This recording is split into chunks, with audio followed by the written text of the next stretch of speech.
All right, today we've got Casey Bradford. We got him in today. We had to put the special camera on him because he's about 12 foot tall. And we got Stratton Goins in here helping me today. And we're going to go through several things. Casey, let's start where you from and all. Covington, Georgia.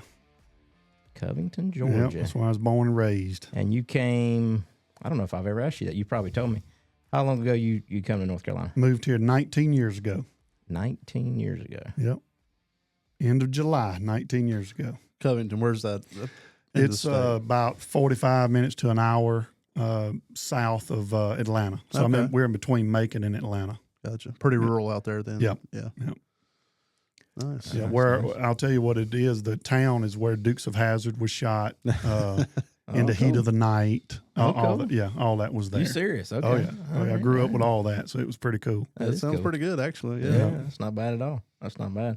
What did you start like when you came to North Carolina? Were you already preaching? Or? I was. I'd already been a youth pastor. Well, I was a youth pastor at that time too, but I was a youth pastor. Then I went into evangelism, and then for about 3 years, and then left that and went into associate youth pastor work at Sandy Creek Baptist Church in Madison, Georgia, and then that's how I got here. I got you. So you was already preaching. Okay. Yep. And here was your church now, Tabernacle. Mm-hmm. Was that the church that you came to when you came to North Carolina? That's right. Okay. Yep. All right. So you've been there a while. Okay. Yep. 19 years. 19 years. That's pretty impressive. Was that a church plan or something that No, you started?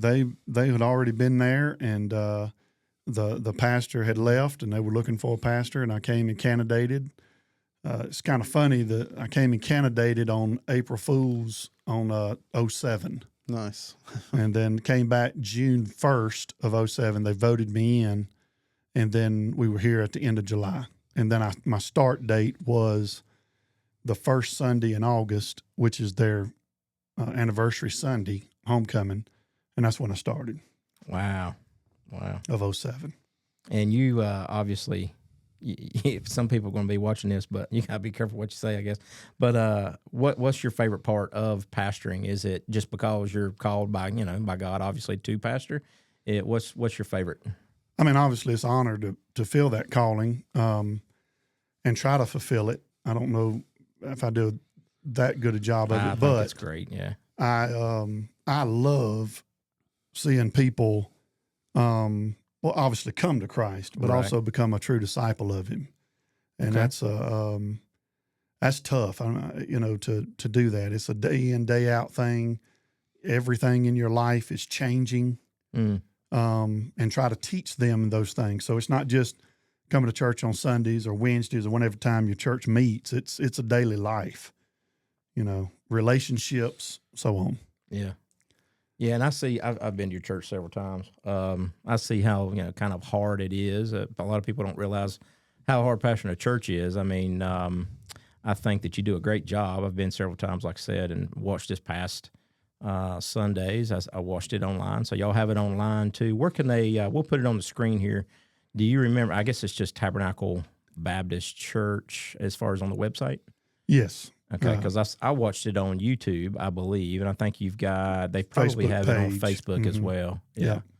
Yeah, so Yeah. that's good where they can find that. And where are you located at? I don't even know the address. I didn't look it up. It's 3929 Johnson Street in High Point. In High Point. Yep. It's pretty close to, We're between Old Mill 2970. Road and Skeet Club Okay. Road. We're between that. We're up on the hill with a red tin roof. Red Tin Roof. Yep. I got you. Stratton, your church is fairly large. How long have you been going to that? So we've been married 11 years. I actually started going there before. Let's see, I've probably been there about 14 years. Grew up Presbyterian until I was about 8 years old. Went to a non-denominational. Casey just kicked you under the I know. table. And, went to a non-denominational church from there, independent church, which was good. Still know a lot of people from there, and that's was a good experience there. But just felt called to Rich Fork. We visited there some, and our beliefs align a little bit more with the Baptist. I think that's your denomination Mhm. too. Not that you probably want to get caught up in denominations that much, but was baptized at Rich Fork, was baptized as an infant at the Presbyterian Church, Yeah. but Okay. baptized as an adult there. And actually, me and Lucy, my little girl, 8 years old, she got baptized when she was 7. We did it together, so it was. Oh, kinda I didn't neat. realize good. that. That's awesome. Yeah. Very So she'll be 9 next month. Yeah. Anyway, so what do you? A little bit maybe about your testimony. I don't know if you've always been bivocational. I know you were a lineman at one point, right? Yeah. Um, So I was saved at 13 mhm.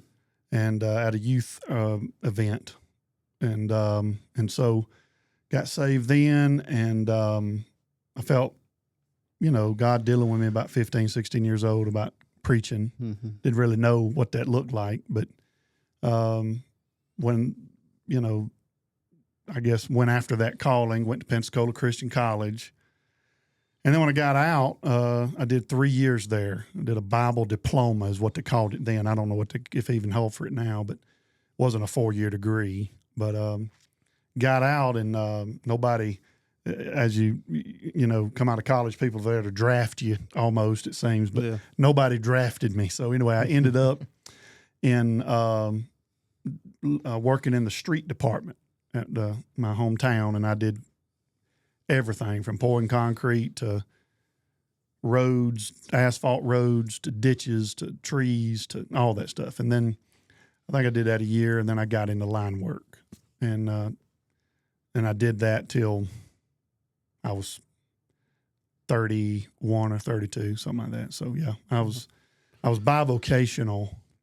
Throughout that time. Yeah, throughout that time. Gotcha. But line work and that. And then when I come up here, I had no problem going back into line work if the church couldn't take care of me. I mean, because it was a smaller church, but they, didn't want me to do that. And it was probably best at the time, because once you become a lineman or a foreman, you're going to be traveling a lot, Yeah. if you a contractor or go on storms or what have you. So that would have been difficult, but Mhm. that's what I did. Nice. Lineman's pretty. I mean, I've always heard that it's pretty dangerous as far as a career. I mean, you made it through. Obviously, I mean, nobody on your crew or whatever got hurt or anything like that while you was doing lineman. No. I mean, couple of accidents, nothing extremely major, but I mean, you get all your fingers and your toes. And you didn't Oh, get yeah, electrocuted. yeah. Okay. But I love that type work. It was challenging. It was fun. I love the camaraderie with the guys and the jokes. Now, I don't know if OSHA's cut out all jokes now, but I don't. But anyway, it was fun. I mean, I enjoyed it. It's hard work, but Yeah. I admire those guys. And of course now, I mean, they got things that, we had pop tools and all this stuff, and now I see them battery operated things, and it saves your shoulders and bet. forearms and stuff, and so back, and I mean they've come a long way. Yeah. So I watch them online a lot, but yeah, man, linemen that's my heart, to be honest. I love them because they just, they're machines. Like when everybody's asleep, A lot of hard work. they're that's for working sure. all night and all day just to make it work. But anyway, yeah. Yeah, that's probably a little easier, just like, things technology and wise. Speaking of technology, Casey loves technology. His first question when I asked him to come on here today was, "Do I have to hit any buttons?" So I was like, "No, you don't have to hit no buttons." Nathan had to I'm really good. twist his arm. I was telling him before we started, I said, I didn't do any work on the studio. I just basically watched, and I said, but you got to get Casey in here, Yeah, he did. So He did say that. I really did. So, Well, I appreciate it. Yeah. Oh yeah, you've got an interesting story. I mean, some people know it, some people don't. As far as how you started, and you're doing two things. We'll get into the to the business end of it too, as far as what you're doing, and kind of plug your business as far as you've bought some equipment now, and we'll get into that. But as far as the preaching, we've put on here where you're located. We'll put again where the website is, where they can watch it. I'll probably put a link or something in the description here so they can watch it. That's important to me, to get the message out that you're putting out, for sure. Let's go into, you started a business. I'm going to guess here. It's probably been longer than I think 5, 6 years ago, something like that. Yeah, it's been let's see, been 8. 8. See, Yeah. I knew I was Yeah. going to get it wrong. 8 years. Yeah. Okay. Okay. And you started, and the name of it is C&D Land C&D. Management. Yeah. And so you clear, cut trees. Put in drains. Okay. So French You've drains. done drains for me. Yeah, driveway drains, things like the gravel, concrete. We tear concrete out. We put concrete in. We build pads for buildings that they're gonna, we bring in the dirt, level it all out, and then pour the concrete if they want. Now, granted, there is a limit to me. I mean, Right. I can't. I'm not going to be pouring no, 100 by 100 concrete. I mean, Yeah. I think the most yards I've ever poured is a driveway recently, maybe 2 months ago, and that was like 36 to 40 yards, of concrete, and that's the biggest one. And honestly, that's about where I want to stay. Yeah. As big as you want to get. That's good. It was a good job, worked out well. We put drains in where the water would drain right in the driveway because it was just the way the driveway was kind of odd, but so yeah. We do that. So drainage, driveways. A couple years back, you told me you I think I've got this right, that you actually dug some, I want to say graves. I could be wrong. Yeah, we did graves for a while. Yeah, we did graves. Yeah. Now, I don't know if it's a North Carolina law. I can't remember the statute of it. But anyway, we couldn't do it in a cemetery because they have their own people. Right. So we only dug private graves, like, church, or maybe it was a private family, stuff like that. Yeah. Knock anybody into the hole after. Yeah, we did that. I'll tell you one funny story about that. The guy that worked with me, we had did a grave and we had to cover it up on a Sunday afternoon. The service was going to be Sunday afternoon. So after church, we went back out there and covered it up. Mm-hmm. And got home, and the guy that was working with me couldn't find his phone and he couldn't find his wallet. You got to be kidding. And he had I don't know what you call it, but a tracer on both. And that's where it was. And we went back down there and looked all around, but you knew where it was. Yep. And it was in that grave. Really? So it is still in that grave. And Really? we never dug it back up. I mean, I thought that was a little, we can't do that. So so anyway, he had to cancel. Casey's Sorry, digging buddy. the grave back. He had to cancel all his cards, had to go get his license back, had to go buy a new phone. I mean, it cost him, but, I can tell you where it's at right now. There was no cash in there. I'll tell you. Yeah, don't put that address out. Yeah. Don't go digging it up. So anyway, and then we take down, when I say trees within reason, I have several contractor tree guys that I use. They're very safe, insured. I'm insured, and they can get the tree down for me, and then I clean up. I got you. And we do that a lot. But if I don't climb, but if I can drop the tree, that's what I'm gonna do. I'm gonna drop that tree, and so I have contract climbers that I use. They're insured. They're good. They're safe. I got guys with spiders, what they call spiders. There's not the big trucks. There's the little machines that are on tracks, and they have riggers that come out and hold them up, and they're just not so evasive on the yard. Right. You know what I mean? As a heavy truck. And I'm not knocking anybody that's got a bucket truck. I'm just telling you what they do. Yeah. But they do great work. And so, yeah. And then the clearing, we can clear off. I think I've done up to, 5 acres. That's about my limit. Yeah. That's a lot. No, that is a lot. Within, and so we do about 5 acres. I'll be honest with you, I like to keep it about 1 or 2 acres. But lots are king because, it's smaller space and so on and so forth. But, we take out the stumps, trees. When we leave, it's graded, I got you.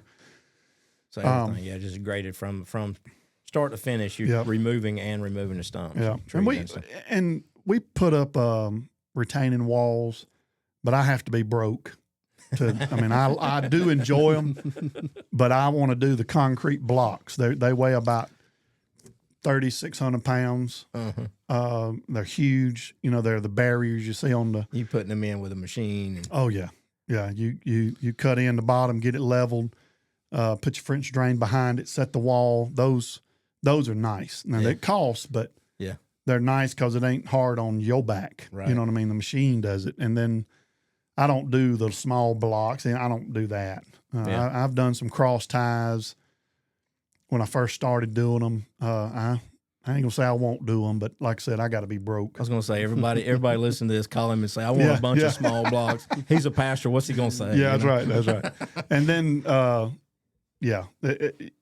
just stuff like that. But the Lord is blessed, man. I never in my wildest day thought anybody would call us to do anything. I have never. Well, I advertised the first 2 months on Facebook when I started, and I said I'll never do this again. It was horrible. Really? Because when people call you, everything costs. You got a living to make. You got bills to pay. I'm definitely not trying to rip anybody off, but if you're not out there to make money, you might as well sit home and eat cereal because that's not. I mean, it's just what you're there to do. You got to make money to feed your family, help with that. That's right. And so you got out there, and people would say, "I want this tree, this tree, this tree," and then they'd say, "Okay, what if you just took that limb off?" And what they're, and it sounds good, but what they're missing is I still got to come out here. I still got to get up there. I still. You're only going to be able to cut so much off. Right. And so I took myself off Facebook and getting jobs and then let by word just get out, and that helped. So they're searching you out for their job now. Yeah, so and then your clientele is different. Yeah. And it's not I'll help anybody I can. That's not what I mean. Yeah. But you just I guess you find people that are ready to do it now, and then you can do business with them. And sometimes people just want you to come out there and you give them a price. Yeah, I'm sure, and they don't do it for 6 years. Yeah. But hey, they may call you back to do it then. But anyway, it's that kind of stuff, And I've learned that. I mean, some of it I've, I had no idea about things like so. I've learned a lot. Mm-hmm. Do you remember how long ago purchasing your house? Through us. Yeah. It's been a while. I think this year, I'm almost positive this year is 10 years. I'm almost positive. I think that's right. And I met Nathan. I mean, it's the craziest thing, man. We was looking for houses. He's going to tell something on me. I can tell already. And we was off Fuller Mill Road, and we was from Kernersville. Yep. And, we was living in a subdivision. I didn't grow up in a subdivision, and I just could not handle that life anymore. I'm still trying to figure out how you got in a subdivision. And, man, we saw this. We went and looked at this house. It was all full of mill. I couldn't find it if my life depended on it now, but I saw his you come up and showed it to us. Yeah. And then I've been with him ever since. Like, I looked at the house, and I told Kathy, I said, hey, let's get him to sell our house. And he did. And one thing I learned in realty, he didn't tell me this, but we'd find a house and he'd come look at it with us. And I could tell that I didn't even want to see that house when I pulled up in the driveway. The pictures did not do. That's right. They're always different. What I thought it was going to be. And my thought was this, man, I've wasted this man's time. That's God on street. I told you that. Yeah. Well, that man that's part of it. Has drove up here at this house, and I didn't want to waste time, but I wanted to tell him, hey, ain't no sense in going in it. Because I don't care anyway. Because I don't care nothing about it. We ain't. Nathan had to drag you in anyway. We ain't. But I didn't say that. So from there on out, when we found the house, I would go look at the house. Yeah. And then call him if I was interested. Yeah. Now some people might be smart and do that anyway. It took me a minute, but that's how we did it. And then my wife found where we're at now, and I thought, you have lost your ever loving mind. We can't afford this. And he come down there and showed it to us, and I'm thinking, there is no way. But anyway, God just did amazing work there. And anyway, we've been in there almost 10 years. I know, one, that you're a man of God because you're patient. Because I know you got daughters. He's got 4 and daughters. you probably have the longest under contract period of anybody you've sold a house to. Because it's got to hold the record. It took Yeah. a long time, It was right? a long time. You remember the problem we had? Oh, I mean, yeah. it really wasn't a problem. Nothing that you did. It wasn't a loan problem. It wasn't. I mean, it was just it was a problem that I don't know if I've seen it, but maybe It was a once mortgage more. release, right? Well, to my You had knowledge, two houses. Yeah. well, when he sold my house, we get in there to close that day, and the people that was buying my house Mm-hmm. brought their moving truck. Yeah. They were out in the parking lot and they're moving in. Mm-hmm. They done left their house, which is fine. I don't care if it's their house. We done moved out. When we go in, correct me if I'm wrong, I remember his wife in the middle of all that had quit her job Yeah.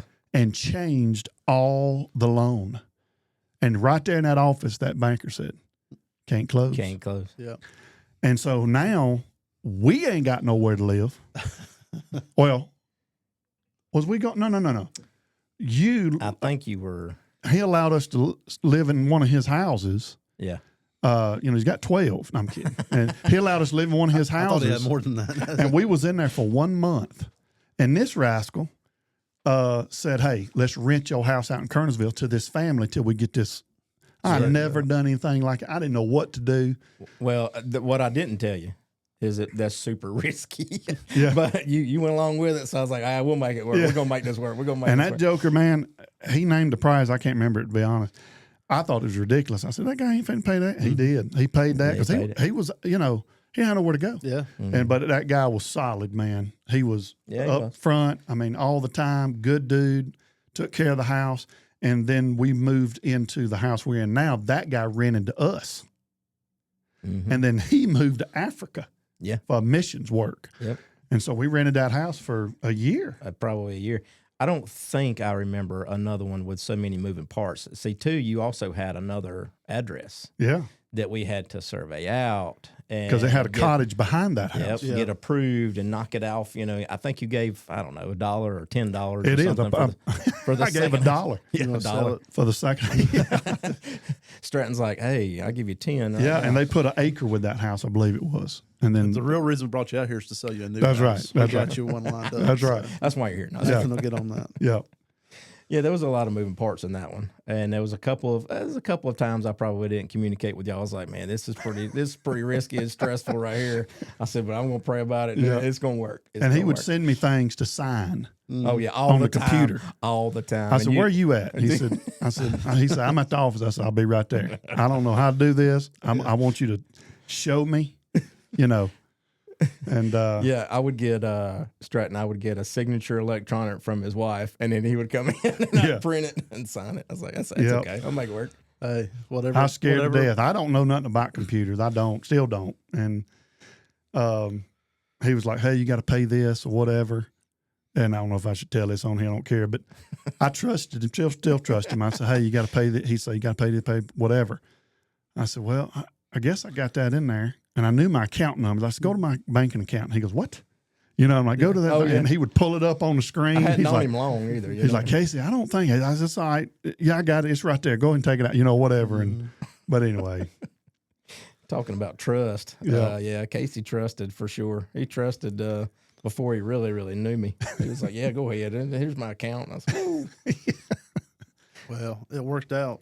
You Yeah. guys have been there for a pretty good while now, and Yeah. a good fit for you. yeah, I'm sure. it is.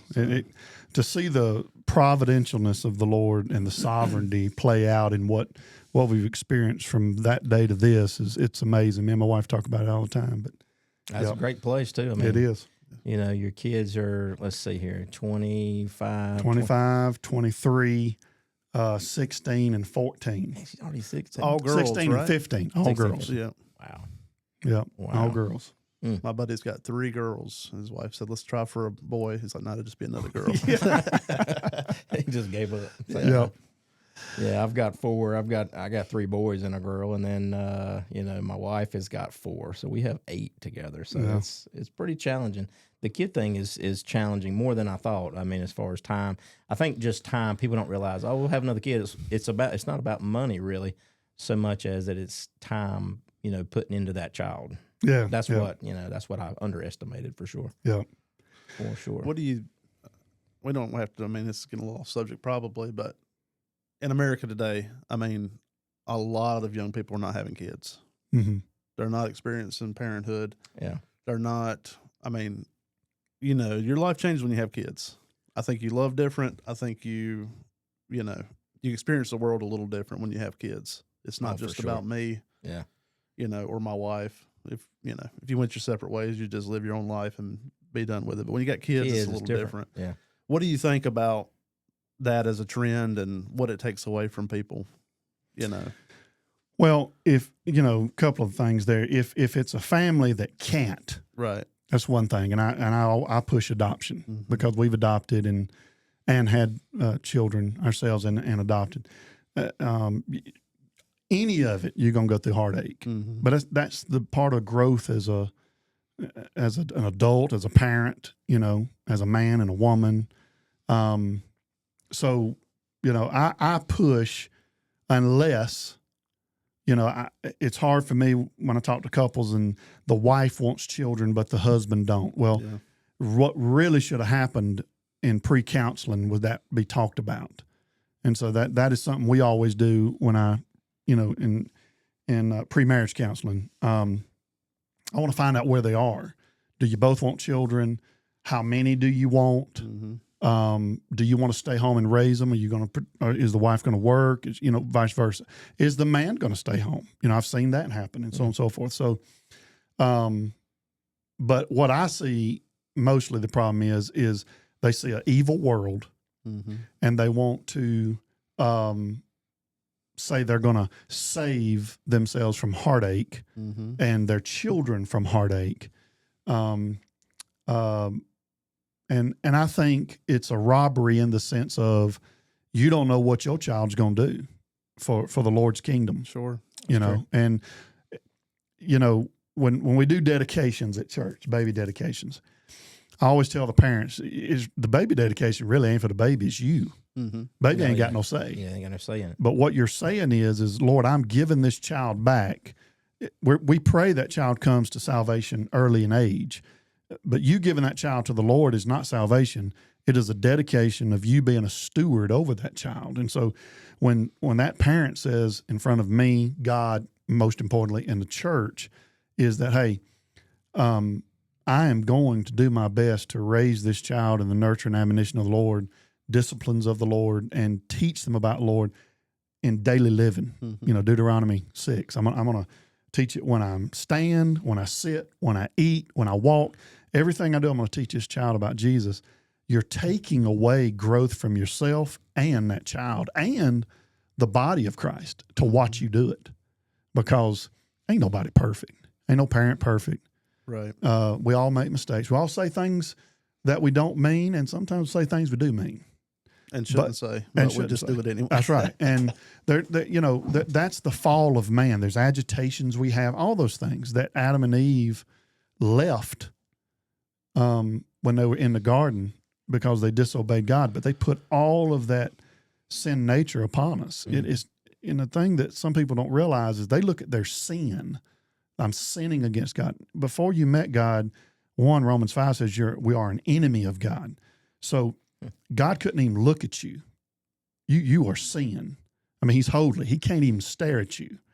But what took place is that when you noticed your need of salvation and Christ, the Holy Spirit, started dealing with you and convicting you and drawing you, no one comes to the Father unless he is drawn. Look at all the things God used to get you to be drawn. All the people in your life. I had Sunday school teachers, mom and daddy, friends that was walking with God that I saw that I didn't have. You miss out on all that. And so it's a special thing to be used of God. A lot of times parents are like, they're thinking, this is such a hassle. This is such hard. It's supposed to be. Yeah. You're dealing with another person's will, so I think we're missing out on a lot of things like that. Take America out of it. But I do think, because a lot of times people are like, we got to have children to be able to fight this country, that country, things like that. I get that, but on a higher note is what God has asked us to do. Again, I'm not knocking anybody. There's people out there that can't have children. Sure. That's, and adoption is there, and I say go for it, But again, I don't know everybody's makeup, In adoption, I'll tell you, since we did it, one thing you need to look at is the dynamics of your family. One of the best books I ever read was by Gary Lehman, I believe his last name's Lehman. He wrote a birth order, and each person born in an order and adoption have a personality, and that book helped me so much. He's a Christian man, but even in church, you got A-type personalities. You can see them, you can pick them out. There's people more in order. There's people not in order, but all of them have gifts, and you have to try to direct them, so you miss out on all that, and so if anybody would be interested in adoption, that's the thing I would pay attention. What's the dynamics? If you already have children, my personal opinion, I would not get an adopted child older than your oldest, because you change that child you have in the birth order. Mm-hmm. They're oldest, and you just move them to the middle. That makes sense. I've never heard that, but that makes sense. And that I've seen that happen, and it's hard. But the other thing is in America today, there's I should have looked at this number up. 360,000 children that need adopting. Oh, wow. And that's, older to babies to 18. What happens is people say, I want a baby. And they say, hey, I want one that hadn't been hurt. Mm-hmm. Well, the statistics on that are very low. Yeah. I mean, because there's abusive parents, and they start at a very early age. And people say, well, that kid won't remember. Well, I adopted my children at 2. Well, I didn't adopt them then, but I got them at 2 and 1. And we didn't adopt because of abuse until they were 7 and 6. Mm. And so they remembered that abuse. Mm. And so how, I don't know, but they did. Wow. And so, and it affects them. So, and then you have your older ones, and some of them have been abused. Some of them hadn't. Mm-hmm. But a lot of times people say, well, you know what, I just don't want another person's trouble. And that's fine. Maybe you're not ready to do that. But that's also, to me, a selfish way of thinking, because, we get so caught up in things on this earth that really don't matter. Mm-hmm. Yeah. And what matters most, man, to make a difference in somebody's life, because you never know what you've done in somebody's life until they tell you, and so that's just my thoughts. And I hope I don't get attacked on this thing, but I tend to agree. I think that's what I was kind of getting to, is the selfishness part of it. You can do it in adoption, or, hey, I want to go on vacation every year. I don't want anybody bothering me while I'm there. I don't want to take 4 or 5 people with me. I don't want to care for anybody or provide for anybody. So I think that just short-sightedness. It is what you can experience. Yeah, absolutely. Yeah.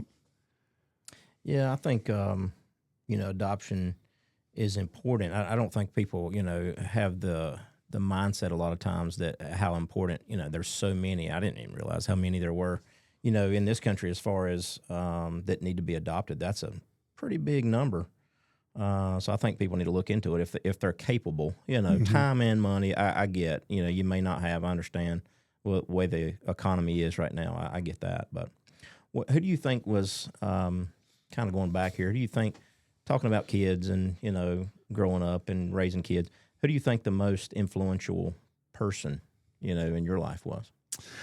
Obviously, my daddy and my mama. I mean, hands down. And then my youth pastor. Okay. My youth pastor, I was very fortunate. I had the same youth pastor for 27 years. Really? So he went through my brothers, me. So from the time I was born to the time I left that church to go into ministry, he was youth pastor. The whole time? Whole time. 24, 25 years, something like that. Right. For me, when I left, I was 24, 25, I think. And he was 27. He was there 27 years when he left. And 27 years. And so by far, no doubt. Daddy was he was a police officer in law enforcement for 42 years. 42 years. And wow.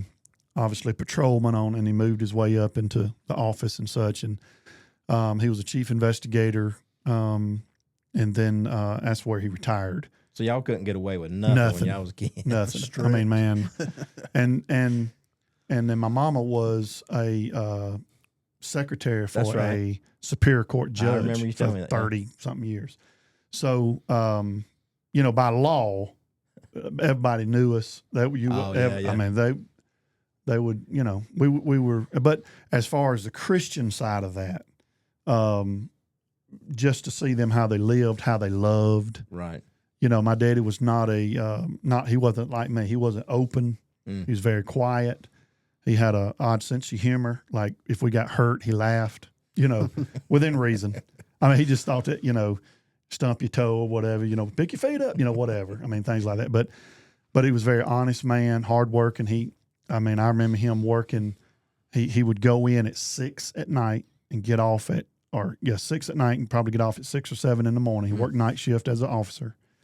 And then he framed houses from 7 o'clock to 3 or 4 o'clock in the afternoon.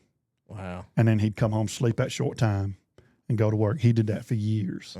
And so that's we're talking where you about got the curse from. Oh, listen, we talking about Jimmy Carter days. Oh, okay. When the interest rates were in the 18s and the 20s, and it just killed them. And anyway, so. And my mom worked hard. She was secretary, but she had a couple of jobs, and she would sell. She called them Maggie's Baggies. Her name is Magdalene. She called them Maggie's Baggies, and she sold bags and embroidered your name on them. Okay. And she would sell them. And if that wasn't going good, she was a comedian, and she would dress up like Minnie Pearl and go do shows. You serious? Oh yeah. I'd never heard that whole thing. And she would write jokes out at night and tell them to me and my brothers and see if they were funny. So you got your sense of humor. I guess so. You got your sense of humor from one side and your work ethic from the other side. I guess so, because she was funny and still is funny. And so by far, Daddy, Mama, and then my youth pastor. Yeah. That's awesome. Yeah. That's awesome. And a great testimony to how dedicated they were to providing. 100%. I mean, you see a lot of folks that just, that's whatever, Yeah. This is what we got. It's hard to get them to work one job, much less two or three. And I would never say we were poor. If we were, I didn't know it. Right. But now we didn't.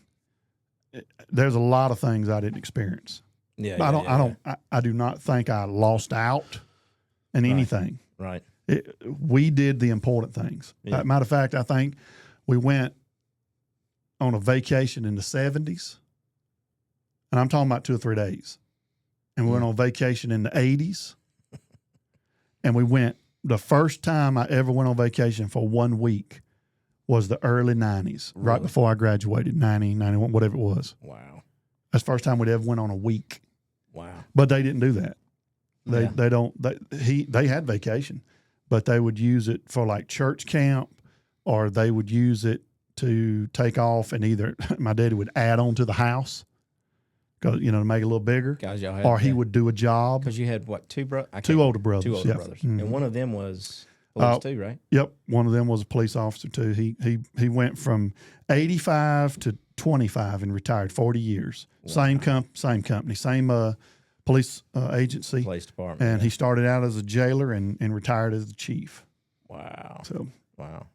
So 2 in your family, the police, and I did not know that about your mom. That's actually pretty interesting. That's funny. Yep. That's exactly where you get your your funnies from. That's for sure. Because you keep me laughing, that's for sure. 100%. Going back to you preaching, you're doing kind of some land management on your company here. How hard is that to balance? Let's talk about how much time you have to. I mean, first of all, how much you sleep, because I know the answer, but tell everybody how much you sleep. Now, I have ADHD. Right. Now, I didn't know I had it until we went through that adoption, and they give you psychological evaluations. Because you're the parent getting okay. And so I had no idea. And so we're talking 10, 15 years ago, 15, 16 years ago is when I found out that I had it. And, back in the school days. Did your wife say, I knew it? Did she say that? Back in the school days, when we were I was coming, they didn't, I don't remember testing. Yeah. They didn't have medication. The medication from my daddy was the belt, but they had no idea, right. So at any rate, I go to bed. I cannot stay up any longer than 9 o'clock. I am dead. Yeah, you're out. 8:30, 9 o'clock, I'm in the bed. Usually wake up around 2:30 or 3, and I'm up until I go to bed. Now, that's a good study time for me. I study a little bit, read a little bit, Reading. and I leave about 6 o'clock and go to work. Wow. Get some breakfast, go to work. So how do we balance that out? You have to have a church that's understanding. You have to. And they are. I cannot. I don't want to. I didn't start this business because church didn't take care of me. Right. This church has always Taking care of you.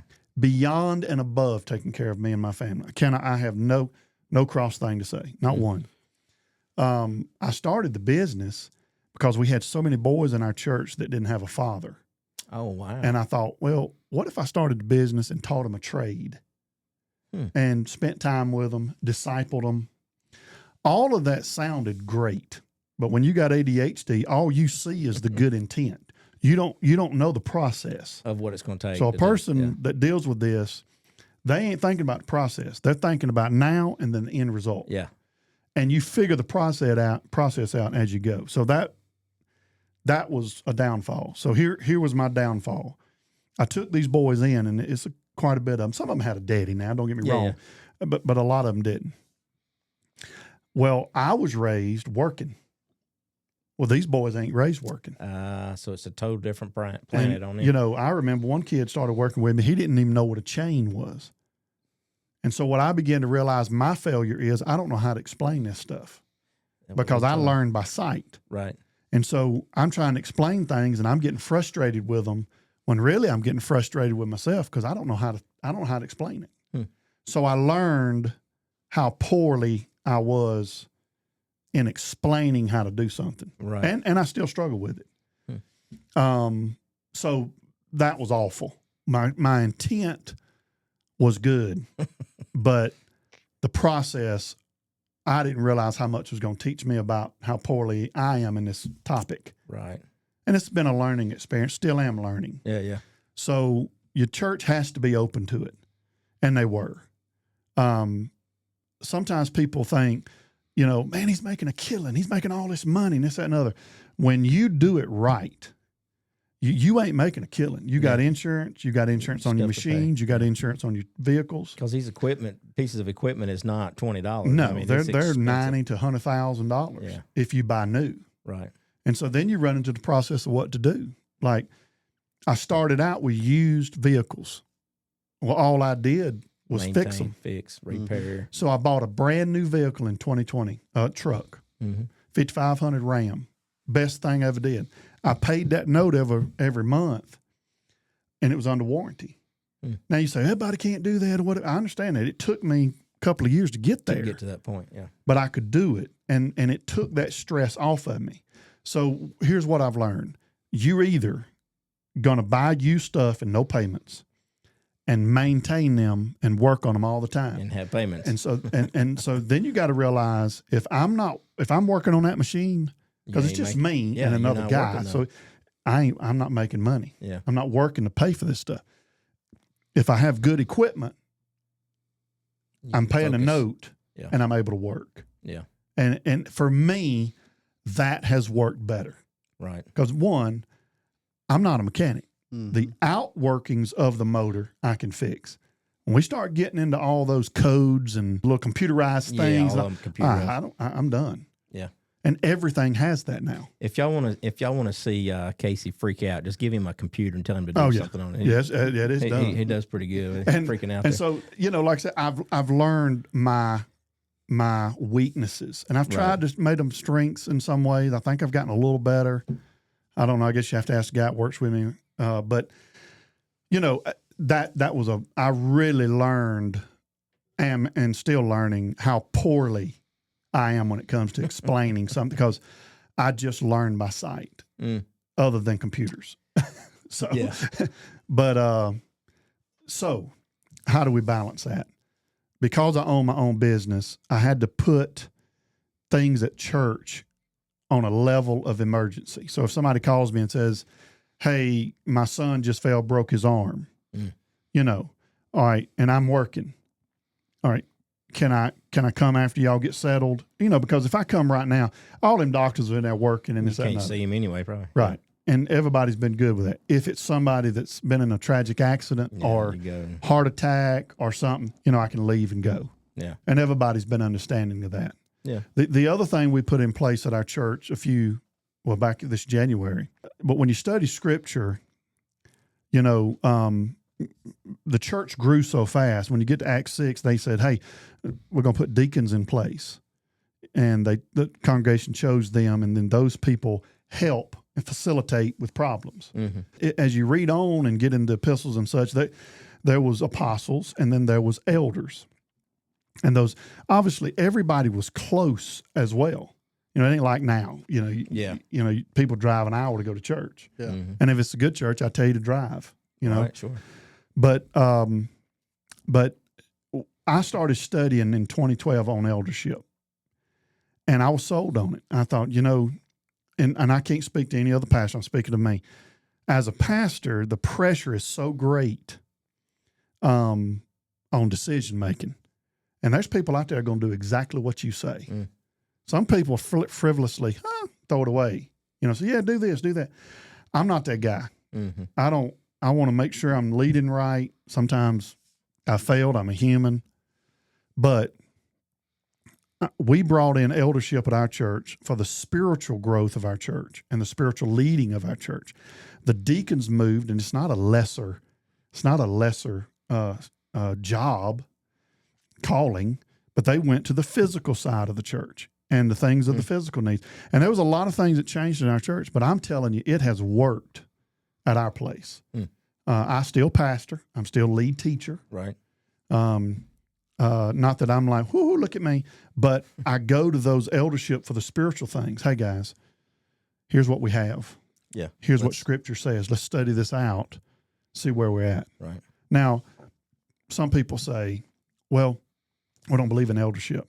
We have associate pastors, assistant pastors, youth pastors. Well, to be quite honest with you, they're doing the eldership Right. business. Right. You just gave them new names. Mm-hmm. I'm telling you what I see. Everybody, I may get crushed on that here, but it's just different names. But the duties of that is one man. Think about it, how burned out they get. Oh, absolutely. They need help. Yeah. You know what I mean? And anyway, how I balance it is our church has been tremendously gracious and merciful to us and allows it. Now, if I may, when I started the business, the reason is these boys. Sure. I want to spend time with them. Mm-hmm. We would talk at lunch. Right. And I told him, I said, you may hate this job, but one thing I want you to walk away with is when you get out there and you get married, you may become a computer whiz, but you're going to remember these days. And when you need a tree cut or drains put in, or you're going to remember these days and you ain't going to get had. I'm sure some of that is probably the only time that they got any of that. You're going to know. Sure. Yeah. You're going to charge me what? Well, the material. I'll do that on my own. Yeah. Yeah. Or you'll know how to do it on your own. Yeah. And how many jobs have you had that you've hated? Oh my God. I've had a ton of them. Oh my God. Yeah. I'm sure Nathan, you Stratton's probably like this one. I hate too. Hopefully not. But what a great way to build character. I mean, I didn't get it, but a lot of people do, when they're in bad jobs. And I mean, you learn how to do whatever job you're at, Right. Of course. But I think especially entry-level jobs, service jobs, you treat people better. You learn how to deal with people that just maybe having a bad day, So I think it's a great learning experience regardless of what you go on to do, Yep. And so the church has been very gracious on that. How do I balance it? I'm not sure that I do. I just do. There's sometimes I've never missed an event at church because of work. You know what I mean? Oh, I knew that. Things like that. I I'm just not know that it's hard. As far as my kids are concerned,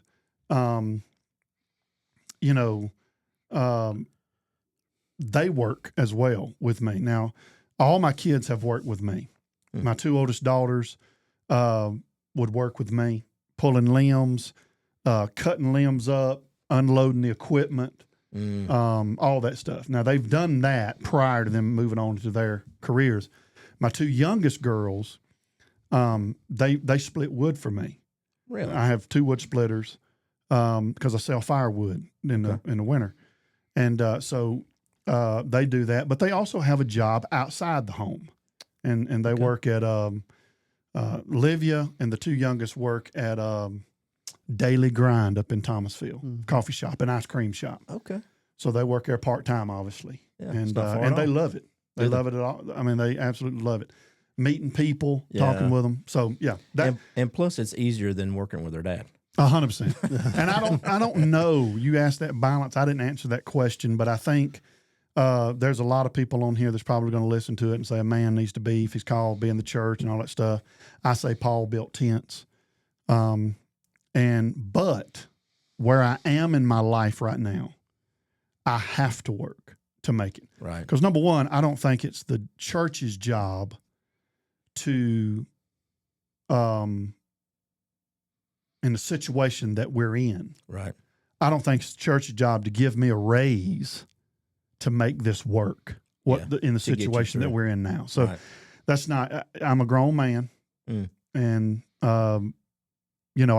this is my family. Yeah. So, and let me just say this, if you're a preacher out there, a lot of times preachers say, hey, I'm called to this church, whatever the church is. And that church is struggling. It may be 50, 60, 70 people. Sure. But he says, God has brought me here. Well, they come to him one day, and I'm not talking about a healthy church. I'm not talking about, a bunch of foolishness going on. We're talking about a good mixture. The church loves him. He loves them. And all of a sudden the church comes to him and says, hey, listen, we've looked at the finances. We're sorry, but we're not bringing it in. We don't know. We blah, blah, blah. We're not in a lot of debt, but we can't give you a raise this year. Yeah. Or have the budget for it. Or we may have to cut you back. Right. Whatever. All right. At that moment, and I can't speak of every scenario out there. Sure. I'm just talking about, let's just talk about some healthy scenarios. At that moment, if that preacher leaves, what you've proved is why you're there. In my book, right? Because you said God called you there. Now they can't pay you. Why don't you? Because they got to let you go to work. If they can't pay you, then you got to say, hey, you gotta be able to can I work. get a part-time job? And to help suffice right. or cover the income I'm going to lose. They have to say yes. Yeah. So it goes both ways. And I think, again, my opinion, in the future, I say within 10 years, 15 tops. And I'm talking, when I say smaller churches, I mean 200 or less. Yeah. I think pastors are going to have to work. Mm-hmm. They're going to have to, because the giving in our churches, no offense to the young people. I'm not knocking, it's just our society. Yeah. But you do have to either, we're going to do what God says or we ain't. You have an older generation that commitment is their life. Mm-hmm. For them to go against their word is death. Yeah. Yeah, there's older people that will probably skip a meal versus 100%. not give tithes. Yeah. 100%. They got to give because that's what they said they was going to do. Right. You got, I don't want to put age, but if I did, let's just say, maybe 50 and down, 45 years old down. I would say 30 to 52, 55, 60, all that area. They're still giving they're still pretty good. Not like the older ones, but they're good. Now, I don't know who gives at our church. I'm just telling you things I've read. Mm-hmm. But you got 40 and down. It's gonna be. You telling me as a church you gonna go in debt in millions of dollars for 30 and down? They don't have the same outlook that the others have. That's what they don't look at. They don't look at it. Yeah. And so when you go into debt and the younger people say, it's not doing for me anymore. They don't know what it is to fight for something to keep. And I'm not saying all of them, by no means. I'm saying in general, they don't know. And they say, oh, let's go to this church. Bam, they're gone. Gone. Well, who does it leave the debt on? them older folks. That's right. That's on fixed income. I see it so many times. Yeah. The other thing I see is pastors say, hey, we need to build, we need to add on, we need to this, we need to that, whatever that may be. Mm-hmm. And it's going to be $2 million. Everybody in there, is going to have a chance to vote. My thought has always been, okay, everybody votes. But my thought is this: what percentage of that said yes gives? Right. So I want to know. Yeah, that would be good to know. What I say is, hey, listen, if you don't give, don't vote. Yeah, you can't vote. Because you're giving us a false percentage of who really wants to go in debt and build this. Yeah. And this is just my thoughts. Well, you know here, what that's called? That's called common sense. Common sense, yes. Yeah. And it's like, so I see preachers do this. They go into debt. Yeah.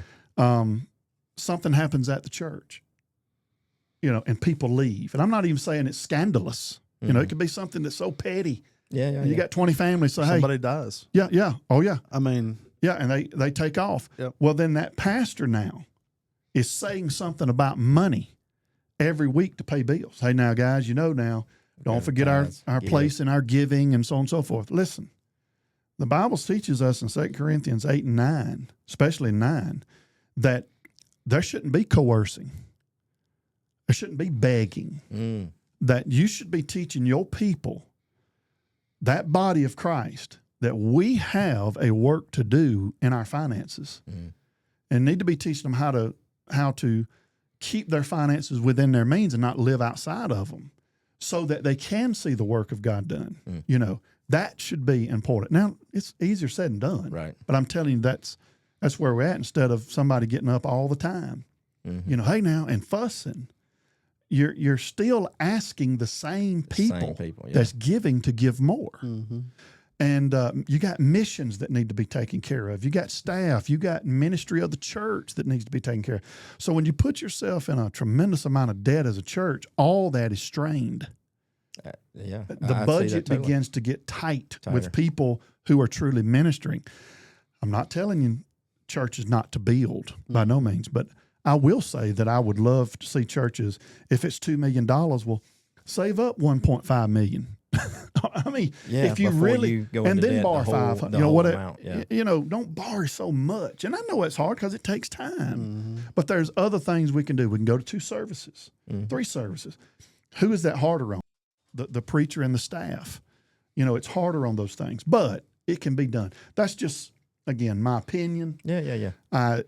We at our church are not in debt. I'm proud of that. You should be proud of that. I'm not saying that a lot of churches are not. Yeah, I'm not saying that we wouldn't go in debt, but I can say if we do, it's going to be not borrowing crazy amount of money, right?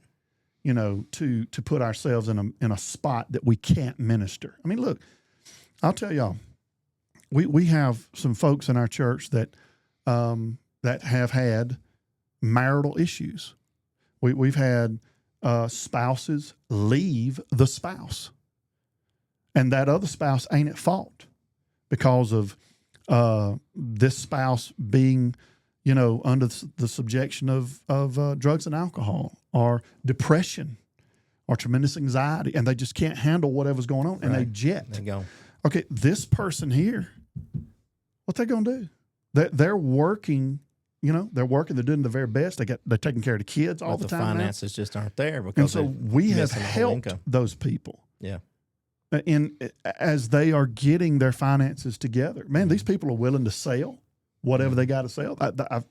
I've had them sell their home. They do away with cable. I mean, what people pay in cable today or whatever it's called, streaming or whatever. Yeah. So we try to teach people, and this is what I'm talking about, true discipleship. I mean, these things happen in our churches. If we're so strapped, we ain't doing ministry. Right. And it ain't that person's fault that their spouse walked out on them. Yeah. And the willingness to step into that situation. Right, A lot of people in our day and time, I think, they're just, hey, we'll come on Sunday and we're not going to talk to anybody. Right. We're not going to do anything. They're very private people, and that's okay, but they're just not willing to step in or have anybody step into their situation. 100%. And hey, you know what? It's ugly. Oh, yeah. And it hurts. It really does. Because, one thing I can give some more opinions on is when you got 2 people splitting that both, you keep your comments to a limit because if they get back together, Then they go you on the enemy now. You know, I can see that. so try not to be bouncing on one side or the other. Try to give good counsel on both. They're going to share whatever 'Cause you they said will. with each other. They will. It's happened to me because not that I've said ugly thing, but you're listening to someone tell their heart, and you're saying, well, he shouldn't have done an that. opinion. Yeah. Or she shouldn't have done that, or whatever. Well, if they make it back together, and God willing they do, as if they can, when they go to talking to each other, they're like, yeah, Casey agreed with me. But they don't give the context. Right. You know, you and was then wrong. You told me I was the an preacher idiot. said you was wrong. And I'm like, I didn't tell you was an idiot. She called me an idiot and you agreed, you know. and I'm like, I know. So anyway, going back to balancing, I think that's balance. You know, try to teach people, be smart with your money. Yeah. You know, the church didn't take y'all to raise. You're taken away from ministry, true ministry. Not that you shouldn't be ministered to, but a lot of people don't handle their finances right, and the first place they go is church. Hey, can you help me this, that, and yeah. We have financial counseling at our church. Go through that with one person, our financial director. Let him see your finances. Right. See where y'all can cut, and we can help you. In 19 years, we've practiced that. I've had one person go through it.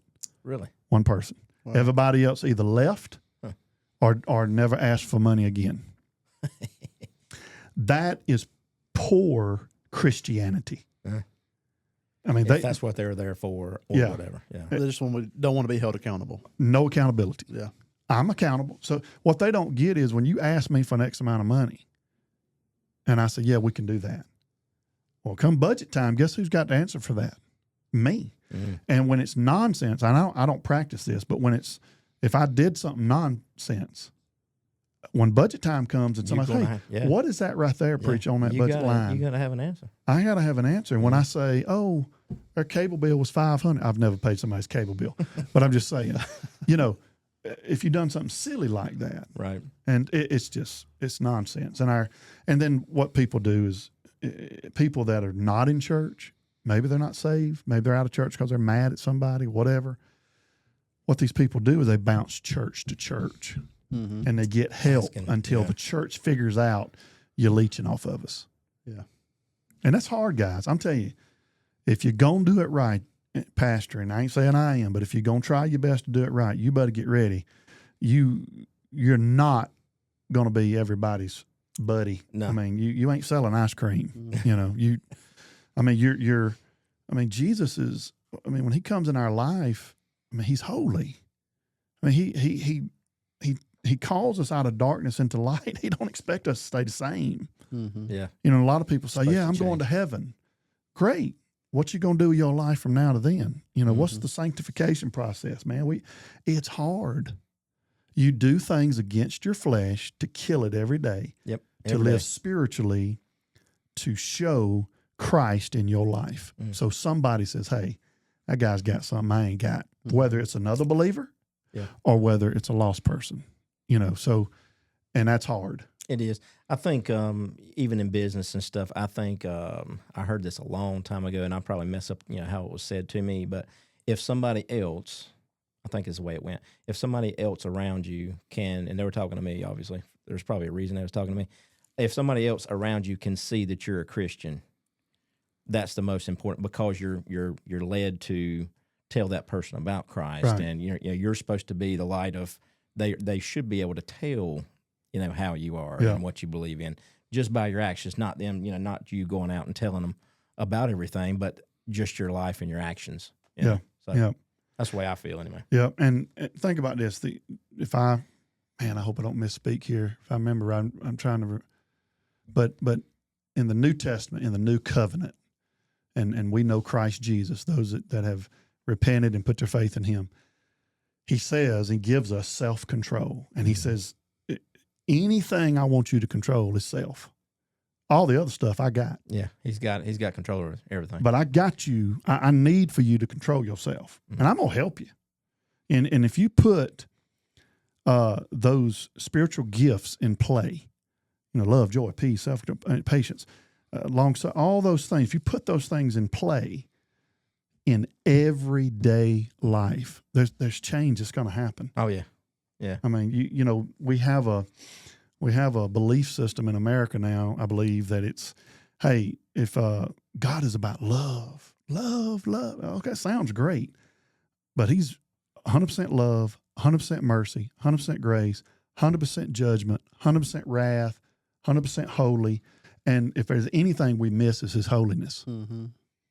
You know, when you look at 2 Corinthians chapter 5, that's the reconciliation chapter. And what it teaches is that Adam sent sin to us and caused death. Christ was given to us, the second Adam, and gave us life, and we was reconciled to God. We became friends with God. So you didn't ask this, but I wanted to say this. You know, my dad, like you said, was one of him and my mom and my youth pastor was some of the greatest influences in my life, the greatest. And of course, I want to add this to my wife. You know, I met my wife when I was 13. We've been together ever since. 30 years of marriage in February. Wow.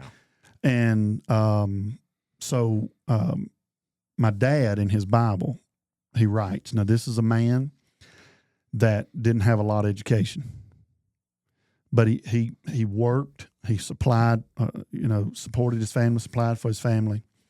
And in that chapter, he says, this is my favorite chapter. I got his Bible. He passed away June 18th. So not long ago at all. Not long ago at all. And in that chapter, I remember the night prior to him passing, I read that chapter to him out loud. Now, I know he can probably hear, but he can't speak. He's just there.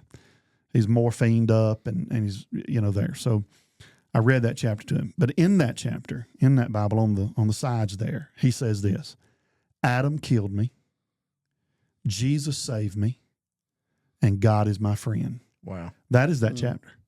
And for somebody that, isn't tremendously educated, I'm not knocking him because he's smart in all other areas. Oh, yeah, absolutely. But in terms of what so many call education today, that right there is seminary. I mean, that's awesome. And he learned that through his life of yielding to the Holy Spirit of God and learning Scripture. Right. He was not an open person. He was a very quiet guy, but he helped people. Nobody knew. Didn't tell nobody. Right. He would help. But he helped people all the time. And these people, 84 years old, hundreds and hundreds of people came to his funeral. Really? He was standing room only. Wow. I think at church sat 450. Wow. 500, something like it, standing room only. I couldn't believe it. But he had that impact. A little old, I wasn't a little man, he was a big man, but just a guy that nobody in the world will ever know. But God did. And he yielded his life to him, and God used him. And so that's what I desire, is what I'm trying to say. Yeah. I want to be that. I may not be worldly known. That's fine with me. I don't care. But well, you've got you got good footsteps to try to walk in as far as what he showed you. I mean, that's goes back to what I said. If we can teach our kids and the people around us, in our actions, I mean, that's a big, I think. Yeah. Last topic. I mean, you're working all the time. You're sleeping like 3 to 5 hours a night, and then you've got this huge challenge. What was it like last year? Mm-hmm. It was about a little over a year ago. Year and 2 months. Yeah, year and 2 months. And this was your oldest daughter. Yep, Olivia. Yeah. And no fault of her own. Mm-hmm. Has a terrible accident. And I can't remember. Who else was hurt? Anybody else hurt? No. Or was it just her? Mm-hmm. Just her. And so how bad did she get hurt? So it was May 6th, 2025. And I can remember it clear. It was about 10:15 in the morning. I was clearing some land down here in Archdale. My brother called. He was still chief of police. I didn't realize that. Back home, and he called me and he said, "Hey, has Olivia been in a wreck?" I said, "I got no idea." So he's 2 hours from her. Okay. But he's still closer than me. Yeah. Still in the state of Georgia. And he called me. I said, "I have no idea." So I tried to call her, couldn't get her. He called me back and said, "Hey, some guy that was with her." I mean, it wasn't some guy, it was a friend, but I mean, he was in the vehicle, but he wasn't hurt. And says she's been in a wreck. And I asked him if she was okay. He says yes. so on and so forth. Well, anyway, finally get in touch with him, and I started asking things about the wreck. And I'm like, hey, did she walk out of the wreck? No, they were working on her. And I said, did they put a hard board under her? And he said, yes. I said, okay, I'll be there in a minute. Because I knew then it was something Bad, yeah. So I loaded up all my equipment, called my wife, said, pack us up. We're heading to Georgia. And so on the way home, on the way from the job site to my house, Olivia calls me in. She's going into surgery. Wow. And she says, Daddy, hey, it's bad. I said, well, you're talking with me, so that's good. And she said, no. She said, I got no feeling from the waist down. And I said, well, honey, you can hit you back. Let's not jump to conclusions and this, that, and other. And very solemn, very calm. She said, Daddy, I felt it when it left. I can't walk. So I had a word of prayer with her, told her God has her, God has us. We'll be there as soon as possible. Well, she's 25. The doctors don't have to tell you nothing. Alone. Yeah, they're going. And so now let's be honest right there. How fast did you drive to Georgia? Oh, listen, I'll tell y'all, I have a cousin who's the major of the Georgia State Patrol. And I called him when I got out of North Carolina, and I told him the situation. I said, what do I need to do? I can't run 100. I'm not trying to hurt nobody. Sure. And he said, put your emergencies on and keep it around 85 and 90. And he said, if you get pulled over, tell them what it is, and, they'll help you. Yeah. And we never got, but I was steady. And she was in surgery for about 7 hours.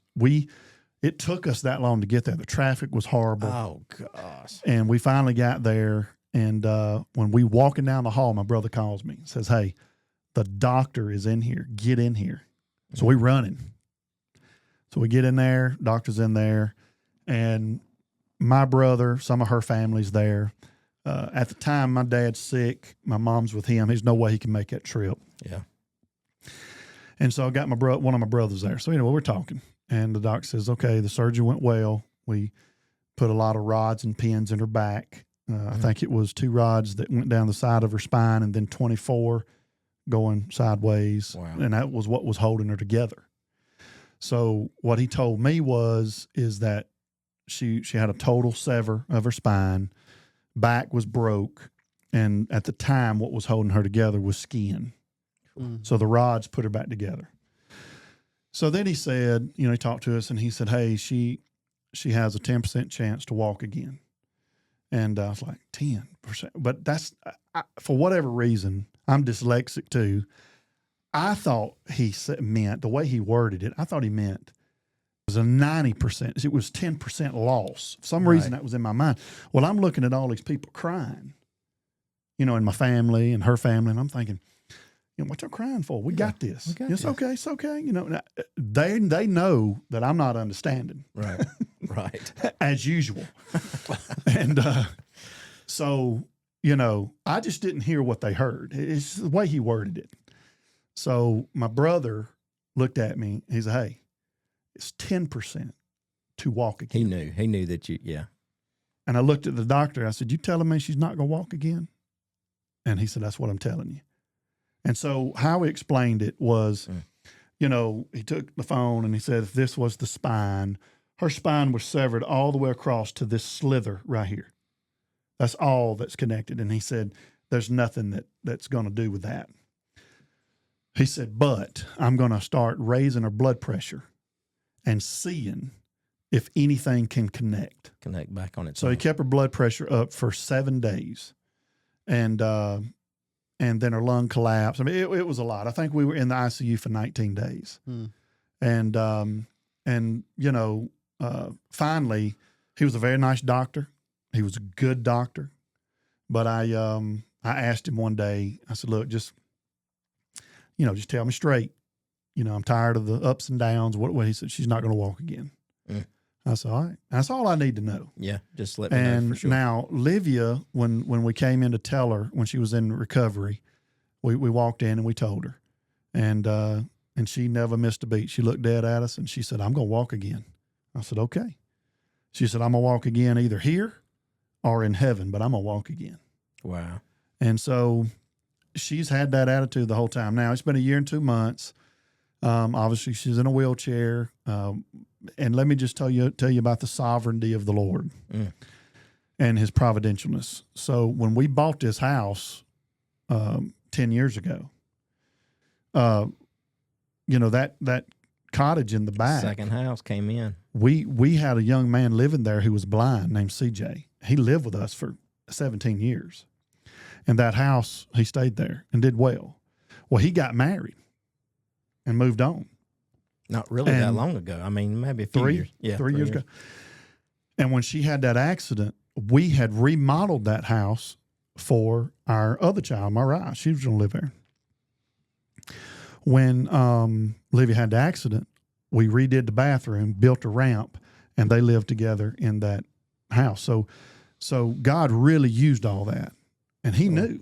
Mm-hmm. And I'm not going to sit here and tell you Liv hadn't had some rough days. It is rough. Oh, I mean, sure.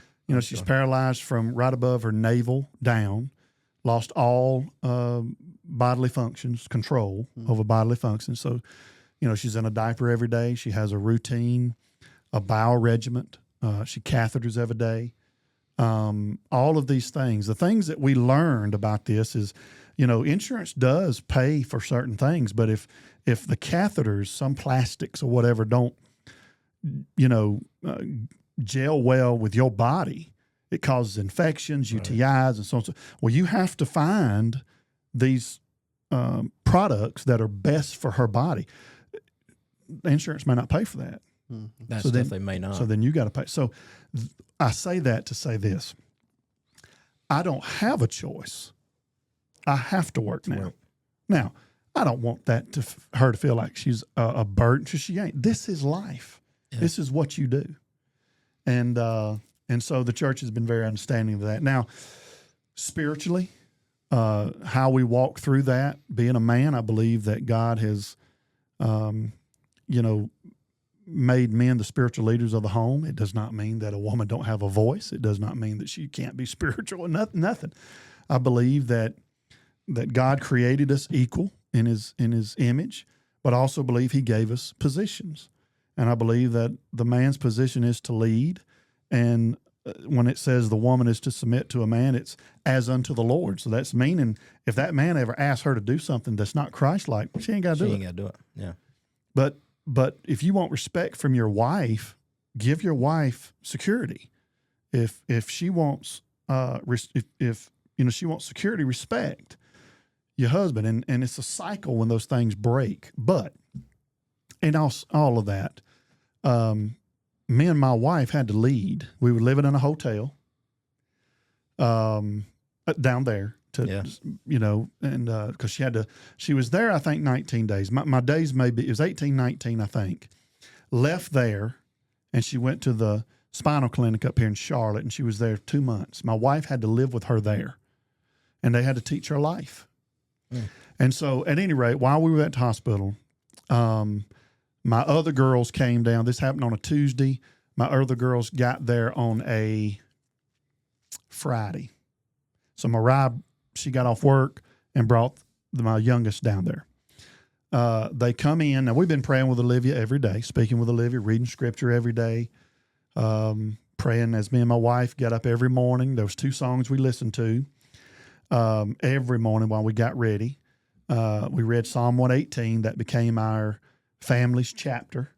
And then, but the songs we listened to was an old hymn written in the 1600s, and it's "Whatever My God Ordains Is Right." And you ought to look it up.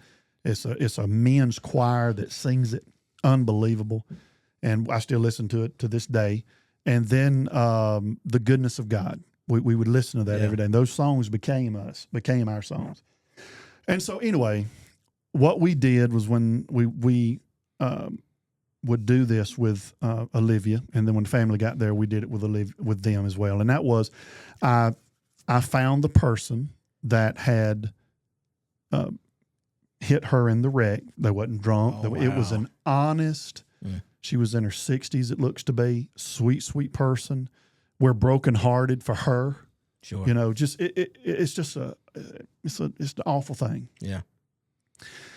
She did what every person does now that drives. She was looking down at her GPS.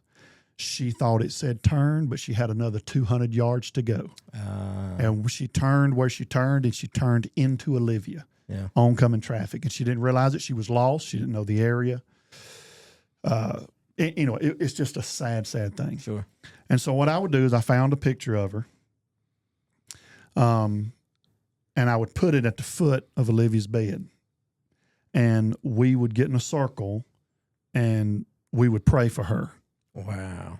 And because what I have learned as a father and a pastor, and y'all probably seen this too. Look, pastors are going to get attacked. I mean, it's a spiritual warfare. Mm-hmm. And if he's going to lead like that, he's going to get attacked way more than somebody else. Because if the devil can get him out of the way, he's going to mess with everybody else when he goes. So did I want to be mad? Of course. Yeah. Did I dad? Yeah. Did I want to retaliate and be bitter and angry? Of course we did. But man, it just wasn't her fault. It just was an honest mistake. And so we would pray for her every day, and then we would pray for each other's bitterness. And we would always bring up Romans 12, 9 through 21. And, for those of you who want to look it up, if you look at Romans, it's a deep doctrinal book. And from chapter 1 to chapter 12 and verse 8, it's doctrine. But when it gets to 9, 12 through 21, he's saying, everything I just told you, here's how you practice it. Wow.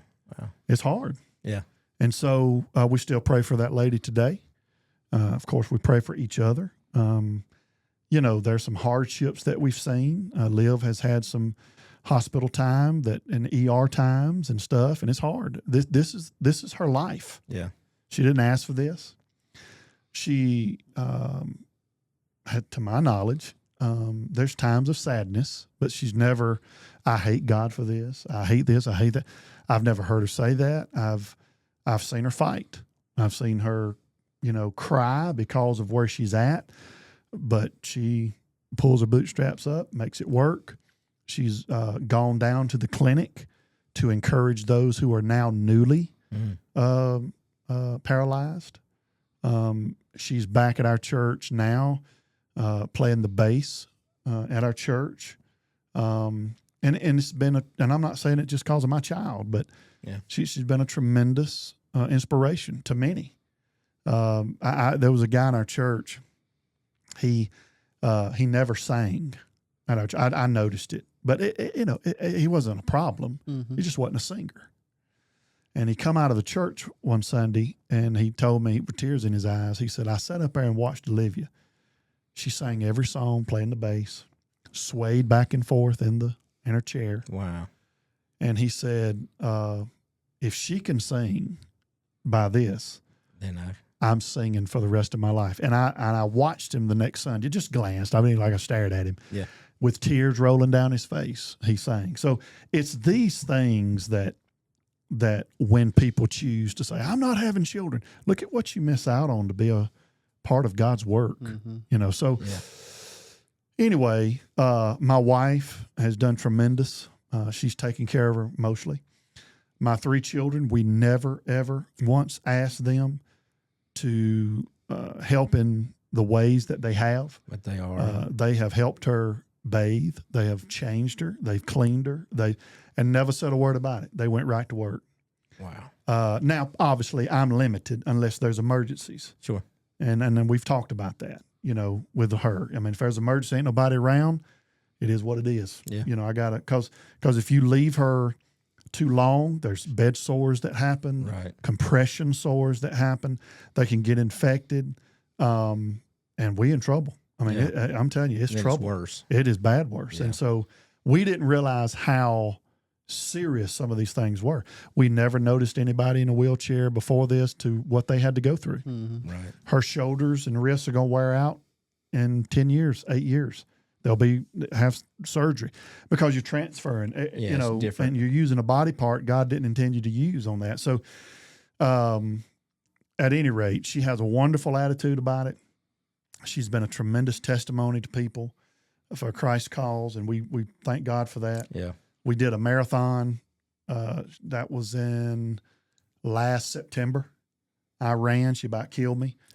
She was in it. Every time I went to touch her chair, she said, "Don't touch my chair." I mean, boy, she's a fighter. And Wow. I said, "Hey, this is a hill. You want me to push you?" Nope. And, she is strong. Her shoulders, her forearms, her hand shakes. I mean, they're unbelievable. And that's just a year and 2 months. And so building. we're proud of her, beyond proud of her, how she's handled this. There's days, I ain't kidding you. The last 2 weeks have been a tremendous depression. We have not seen it until now, prior. And, you have to work through it. And she did. But it's hard. She loves working up at the daily grind. Yeah. She loves the people. She loves talking to people. That's helped her more than anything, really. And of course the Lord. So, sure. But God's been with us, man, the whole time. That's awesome. I kind of wanted to hear a little bit, if you wanted to share, just for people that, think that, I'm talking to the younger crowd that we see sometimes coming in here that, this is so hard, and I don't want to work 40 hours, and it's so hard.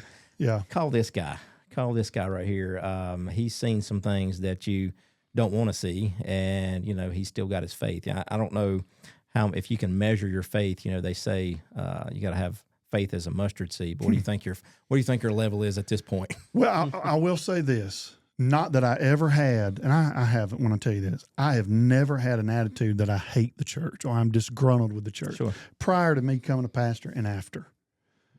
But one thing it did show, number one, is how faithful God is in tragedy and without tragedy, but especially in this circumstance, but also how faithful his true body is. Yeah. I didn't know how I was going to pay for this. She can't pay for it. And, I'll tell y'all, I mean, when, it was like, it's like $1.2 something million. Wow. Now, I know there's a lot of things we can do, and we're trying things and nobody's been ugly, but to see the church and the body come together, there's churches I've preached in other states. I haven't seen them in quite some time. They were sending funds to help us pay these bills. Really? I mean, that's God's people. Yeah, that's true. And for my family to see God's church work that way, it was tremendous strength in them and for us. Right. Our church, oh my gracious. I mean, I could tell y'all story after story after story after story of God using God's people. They didn't have to be a part of my church. It could be people outside the church. Sure. Hey, he even used people that I know don't know God. Wow. And when I say I know they don't know him, I should say, he says, you'll know them by their fruit. I've seen these people's fruit. They don't have any. But I'm not saying that they're still good moral people, but the sin nature's there. They've not accepted Christ. Sure. And I'm working on them. I'll say that. We get to talk about it. But how they helped in all this was unreal. There's a verse in Psalm 119. It slips me, but I'm going to say it's in the 20s or the 30s, but it talks about how everything is God's servant. And that's the first verse came to mind when some of these people were coming to me that didn't know me or didn't know Christ. Right. They still have a heart. Mm-hmm. They see a need. Yeah, they see a need. But God may use that to see her, how she's handling all this. And look, the Holy Spirit begins to work and begins to draw, So we pray for that. And so anyway, that is my strength strengthened 100%. I guarantee it has. 100%. Has to. And is my strength strengthened in the body of Christ? Yes. Not that I ever had a problem, but it made it stronger. It just really wow, man. Yeah. I mean, this is how it works. Yeah. And you say, how can people go through this without Christ? I don't know. I have no idea. But anyway, that's probably somebody needs to hear that. I don't know how they go through the really hard stuff. And I'm not talking about, I got fired from a job. We're talking about real hard, life stuff. I don't know how they would do it. Yeah, this You know. never changes. This is what me and my wife tell each other all the time. Look, this ain't changing. This is it. This is what she's going to be till she passes off this earth, and what we deal with if we pass before her. Yep. You know, we've set up things for her sisters, unless a man comes into her life and they fall in love and he can take care of her and things like that. We're here. We have to do this, and it's not a burden. It's love. That's your child. Oh, absolutely. This is It's what your you child. do. Yeah. And so, I think it would be harder if her attitude was different. Yeah. So I thank God for her attitude, because I don't know how to deal with it if she was just hating life and hating us, and it's hard. That'd be really hard. Yeah. And so when I say that I have to work, I think it's honorable to try to pay some of these notes. I can't pay large amounts, but I do pay what I can, and I pray God honors that. I mean, whether somebody knows it or not, I'm still a Christian. I know. And God knows. Sure. So it ain't about who knows, oh, he's doing this cause of, no, you didn't know before I told you. So this is what I feel we have to do. Yeah. You know, is there things offered to us to help us from of course it is. And we've taken that, but there's still things there. Sure. That, I just think it's an honorable thing to do. That's what we're trying to do. So, and God has supplied. I've been in business 8 or 9 years now, and I've never had a January, February, and March, because usually it's raining and all that. Yeah. January, February, and March, I've never had a year like that. I never slowed down. And I give God praise to that, because he brought people in. It was the certain type job that needed to be done during those wet months. So it worked out. Now, we pray for jobs every day, and I stay busy. I tell the guys that work with me, when we end a job, you need to know we're jobless. Yeah, that's it. Until somebody calls. So, but at any rate, God's been faithful and just supplied all needs. Absolutely. That's what I hear from this, and that's why I wanted to kind of get you in here if I could twist your arm enough to get you in here. We appreciate your time today, and appreciate your story for sure. Appreciate your friendship. Yeah, absolutely. Really do. So anybody got anything else on this one? Last words here? I'm good. I just like to say Christ is King, and I don't know what camera it is, but if you don't know him, I pray that something said today that draws you. And if you have any questions, you can call Stratton or Nathan or me. I'll be more than glad to help any way I can. That's great. Yeah. All right. Yeah, that's really good. We appreciate you today. You guys, of course, come to us for anything in the real estate world that you need, but obviously we've got Casey Bradford in here today, Tabernacle Baptist Church. How do they get a hold of you real quick if they have any kind of land management that they need you to quote? It's C&D Land Management. Obviously, I am insured, but they can just reach me. Phone number is 336-880-8604. All right. We'll take that one for today. We appreciate your time again. Thank you so much. You guys have a great day.